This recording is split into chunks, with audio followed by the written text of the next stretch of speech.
Hey everybody, and welcome to my Raccoon deck profiles. This is a deck that I loved playing like 3 years ago, and it's kind of a little bit, it's definitely a bit better now because of Rescue Cat, but I actually really did like playing this deck back then, and I decided to build it again with new Raccoons basically, even though there's not really a single Raccoon in the main deck. There's, of course, Sendayu, and it functions the same as the deck back from I think 2015. Yeah. Anyways, let's get to it. So we played Triple Rescue Cat. So this card is insane and very good card. Just even with the errata, which is actually right here, it's like it negates the cards that you summon off the effect, and you can only use it once per turn. So it really sucks with that, but it's definitely really good card. It's still worth playing 3 because it's still just so broken in this deck. Just being able to summon 3, it's kind of like another copy of what's the card called, Obedient Schooled, except like it's a little bit better in some cases and a little bit worse in others. So we got 2 Summoner Monk. So this is your second way to get to your Rescue Cats. This is a little bit bricky sometimes, which is why I'm thinking about cutting it, honestly. But sometimes it is really good when you're trying to go for link plays, just to use this guy and like discard like a dead like Pot of Desires in your hand or something, or a dead Obedient Schooled in your hand. So that can be really good sometimes. It's worth trying out at least. I'm not sure if it's worth still playing. We played Triple Valorfon. This is the Bambi or whatever. That's the Lumina or whatever, where you discard a card and then target a level 2 beast in grave and summon it. Really good. It's really good card actually. We played 3 Amazonas Baby Tiger. This is like your it like swarms kind of from the field. So if you have one in grave, you summon one to the field, and then the grave one triggers and summons to the field as well. And then you can just make like a rank 2 or some link plays, go for Mrs. Radiant, stuff like that. It's definitely such a good card. Sometimes it's dead in your hand when you draw 1, but it's still like so good to play. So it's, you gotta play 3 just to have that option. The next card we play is Triple Nimble Beaver. So when he's summoned, you summon a level 2 or lower beast from your deck. He's basically the new version of Pompoko, even though he's a lot better than Pompoko is. Pompoko is just okay, which is why we don't really play him. This is basically our replacement for him. This guy's really good. You can go for Starboy, which I think that I'm actually going to cut from the deck. Because I think it's just going to be better for me to go Nimble Beaver into Nimble Beaver into Sendayu's effect to get the token, and then use those 2 Earth monsters for a Mrs. Radiant instead of just making a Starboy to begin with. I think that is a much better option. For our bricks that we play 2 Mind Mole. This guy helps you make Nat Beasts, and he's really good. When you make the Nat Beast, you get to draw a card, so definitely worth playing. And the other 2 breaks that we play is 1 Wind Up Kitten and 1 Yoko Tuner. Yoko Tuner is kind of like Key Mouse in the original build. You normal summon it, and then you can summon a tuner from graveyard. I think Key Mouse is a lot slower, so this guy definitely helps some plays, because you can just normal summon him, get a tuner from grave like Valorfon, and then make a Mrs. Radiant. So I think that's definitely better than Key Mouse, with the destruction effect. Destruction searches are pretty slow, so I think that Yoko Tuner is a better option in this build.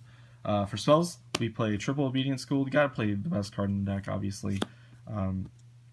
Sucks when you like already have a set up board and then you draw into this and it's kind of dead in your hand, but it's still like such a good card and really good for recovery plays. So definitely worth playing 3. Next we play Triple Ayers Rock Sunrise. This is your Monster Reborn of the deck, even though it's a ton better because you can get your Naturia Beast from grave, and then you can like lower your opponent's attack power and stuff, and it's insane. A lot of people are playing 2. I don't see the reason. I see how like you draw 2 in your hand sometimes, and I did draw 2 in my hand sometimes, but it just sets up your plays for like the next turns. When you use when you go for Rescue Cat, you can just like summon the Rescue Cat from grave again, and then like go from there, and it's so good.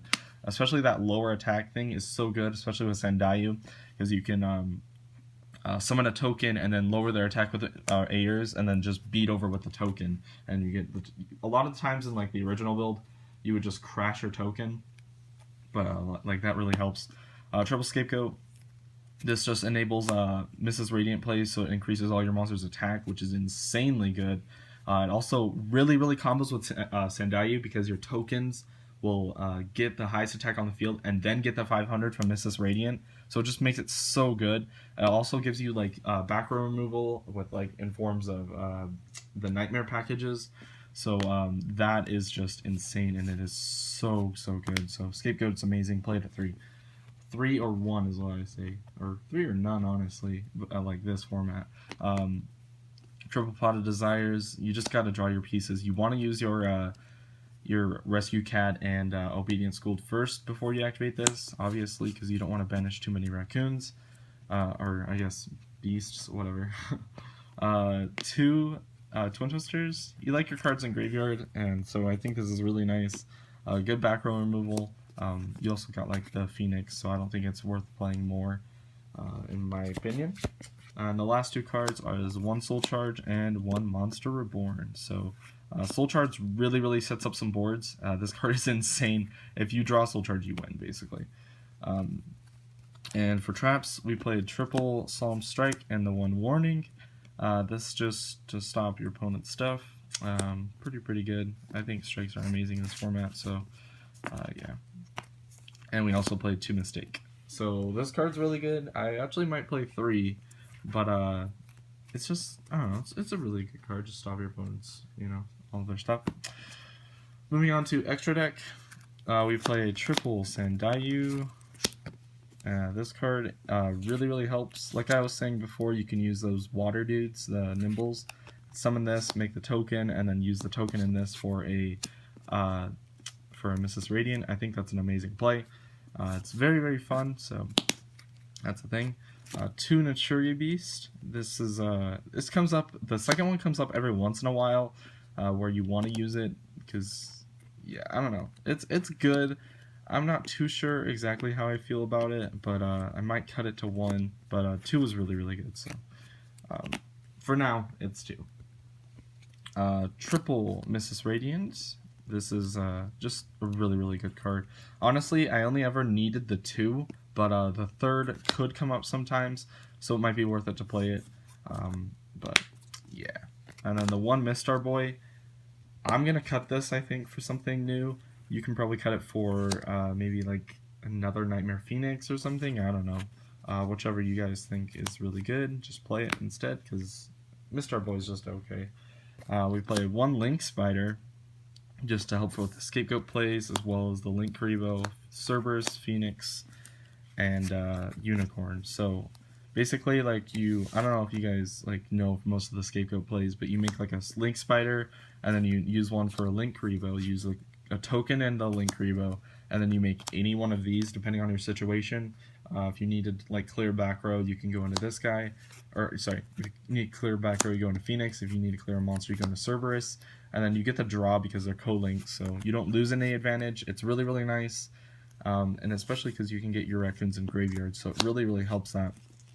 And then at the end, you can just go into a Nightmare Unicorn. If you have another like normal summon or something, you'll have let's see, you'll have Link Spider, and then you'll say have like Cerberus that you used or something, and then you'll have let's see, so 1, 2, 3. You have 1 extra token, and you can normal summon any monster in your hand, and then you can use the Link Spider, whatever you normal summoned, and the token, and then go for the Nightmare Unicorn, and then you can use the Unicorn's effect to shuffle a card on the field and also get the draw because they're co-linked.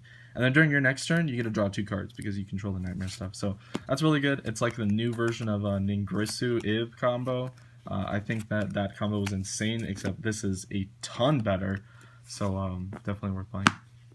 Those guys. And then the last card is the Borolo Dragon.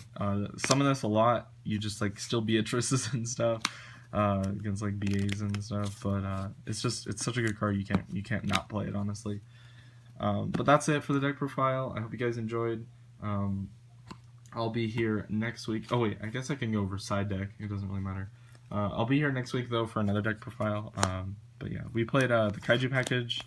This is really good just to like tribute over your opponent's stuff that you can't like destroy normally. 1 Raigeki, 1 Dark Hole, and then the 2 evenly matched for board wipes and stuff. Just, you know, why not? 3 anti-spell fragrance. You don't really use spell cards, so it doesn't really matter all that much. Yeah. And then 3 sphere mode. So yeah, that's it. But yeah, I'll see you guys next week for another dark profile that I will be making. I don't know what I'll play, but I'll figure it out. And then yeah, so thank you guys for watching, and I will see you guys in the next video. Peace.